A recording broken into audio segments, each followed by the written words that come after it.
நினச்சது வேற, ஆனால் என் வாயில் வந்த வார்த்தைகள் வேற, நான் சொல்ல வந்தது வேற, நீ புரிஞ்சுக்கிட்டது வேற அப்படின்னு எத்தனை பேர் கஷ்டப்பட்டுருக்கோம். நம்ம வாழ்க்கையில் நம்ம சொல்ல வந்த விஷயம் சரியாக தான் இருந்திருக்கும், ஆனால் சொன்ன விதம் தவறாக இருந்திருக்கும். அதனால் அவர் தப்பாக புரிஞ்சுட்டு இருப்பார். அதுக்கப்புறம் நம்ம ஒன்றுமே பண்ண முடியாது. அவர் கோச்சிப்பார், இல்லை சண்டை போடுவார். இதன் மூலமாக நம்மளுடைய வாழ்க்கை கொஞ்சம் நாள் ஓடிக்கிட்டே இருக்கும். இதெல்லாம் தவிர்க்கணும்னா நம்ம பயன்படுத்தக்கூடிய வார்த்தைகள் மிக மிக முக்கியம். இன்றைக்கி இருக்கக்கூடிய உறவுகள், கணவன் மனை உறவாக இருக்கட்டும், அல்லது மாமனாராக இருக்கட்டும், இல்லை உங்கள் மாப்பிள்ளையாக இருக்கட்டும், இல்லை மாமியாராக இருக்கட்டும், மறுபடியும் யாராக வேணா இருக்கட்டும்ங்க, அந்த உறவுகள் நிலைக்கணும்னா உங்களுடைய வார்த்தைகள் மிக மிக முக்கியம். நீங்கள் வார்த்தைகளை எந்த அளவுக்கு சிறப்பாக கையாளுறீங்கன்றது முக்கியம். நீங்கள் ஒரு சில தவறை சுட்டி காட்டணும்னு விரும்பலாம், ஆனால் அதை எந்த முறையில் சுட்டி காட்டுறது மிக மிக முக்கியம். இப்போது ஒரு உதாரணத்துக்கு ஒரு கதையை பார்ப்போம். ஒரு மிகப்பெரிய ராஜா அவர் என்ன பண்ணுறாரு, ஜோசியக்காரர் கூப்பிடுறாரு. என்னுடைய எதிர்காலத்தை நான் பார்க்கணும், இந்த என்னுடைய ஜாதகம் கொடுக்குறாரு. ஜோசியக்காரர் அதை வாங்கி அதை படித்து பார்க்குறாரு. பார்த்துட்டு அவர் அதை பலன் சொல்கிறார். எப்படி சொல்கிறார் தெரியுமா? ராஜா முகத்தை முகத்தை பார்த்துட்டு, ராஜா உங்களுடைய மனைவி இறப்பதை நீங்கள் பார்ப்பீங்க, அவரை சவப்பேட்டில் ஏற்றுட்டு தான் மறுவேளை பார்ப்பீங்க. ரெண்டாவது, உங்களுடைய மகன்கள் இறப்பதையும் நீங்கள் பார்ப்பீங்க, அவர்களையும் சவப்பேட்டில் ஒரு போட்டு புதைக்கக்கூடிய வாய்ப்பு உங்களுக்கு ஏற்படும் அப்படின்னு சொல்லி முடிக்கிறாரு. இவருக்கு கோபம் வந்துருச்சு. யார்கிட்ட போய் இப்படி சொன்னால் எப்படி இருக்கும் யோசிச்சு பாருங்கள்.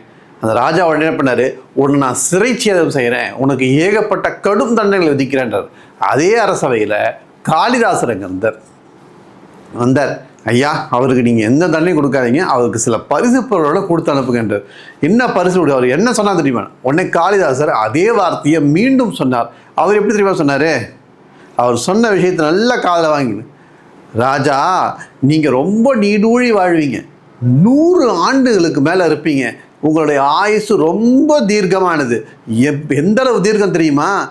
உங்களோட மனைவிகளாலையும் உங்களுடைய ஆயுசை பார்க்க முடியாது, உங்களுடைய மகன்களாலையும் பார்க்க முடியாது. அந்த அளவுக்கு தீர்க்க ஆயுசாக இருப்பீங்க, ரொம்ப நாள் வாழ்வீங்க, இந்த ராஜாங்கத்தை சிறப்பாக நடத்துவீங்க, நீங்கள் ஒரு தீர்க்க ஆயுசாக இருக்கக்கூடிய ஒரு ஜாதகம் தான் இந்த ஜாதகம் அப்படின்னு சொல்லி முடித்தார்.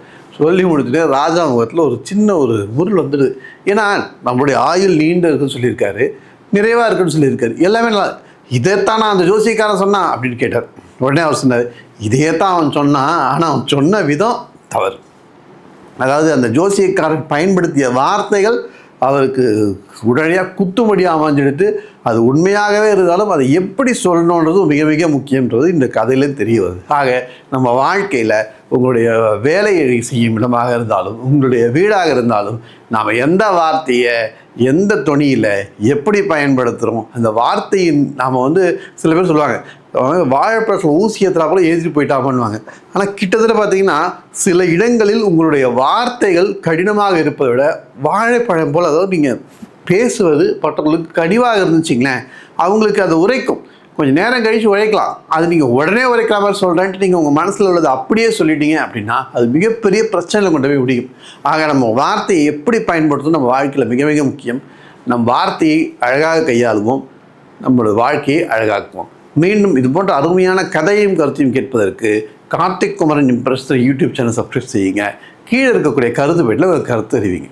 நன்றி, வணக்கம்.